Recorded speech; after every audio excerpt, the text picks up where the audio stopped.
Jim Phillips is probably the most influential graphic artist in skate history. If a single artist had to be chosen to represent skateboard art to aliens, Jim Phillips would be the choice. With a career spanning almost 6 decades, the following bullet points should help tell you why. In 1962, Jim's Woody comic wins a contest and his first artwork is published in Surfer Quarterly. In 1975, Jim begins freelance work for NHS and designs the logo for Road Rider wheels. The following year, he creates the slanted Santa Cruz lettering still used today. In 77, he draws the OJ Wheels logo. By 78, Jim adds the red circle behind the lettering to create the Santa Cruz red dot. In 1979, Jim designs the Maltese Cross logo for independent trucks. At the turn of 1980, Phillips co-designed Steve Olson's checkerboard graphic, the first use of full board graphics and the first use of his red dot logo on a deck. In 1984, Jim unveils the Roscop 1, launching the bestseller series that runs through 1989 with the Roscop 5. A year later, Phillips designs the Screaming Hand as the original Santa Cruz Speed Wheels logo. That same year, Jim and his wife Dolly set up the first graphic art computer, a Macintosh 512, at NHS, and began laying out all catalogs, ads, and dealer magazines. By 1987, he adds the Keith Meek slasher and his first version of the Nodus Panther for SMA to his growing list of iconic board.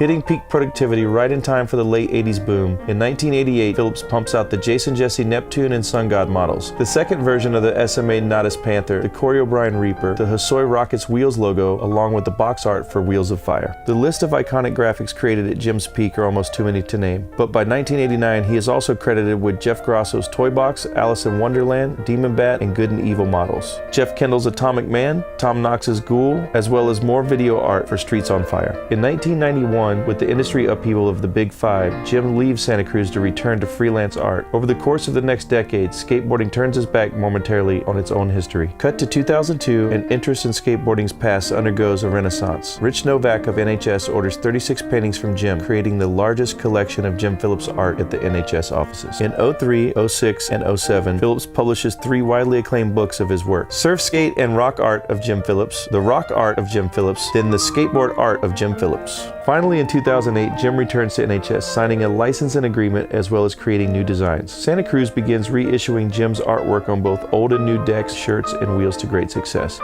Jim is diagnosed with multiple myeloma bone cancer in 2010. As a result, he retires from full-time work and begins lifelong chemotherapy. In 2014, Jim is honored with Trans World Skateboarding's Eric Stricker Award. In 2015, NHS presents a worldwide art show for Jim Phillips and his Screaming Hand. The show travels to 25 cities worldwide and invites 50 noted artists to join with their versions of Jim's creation.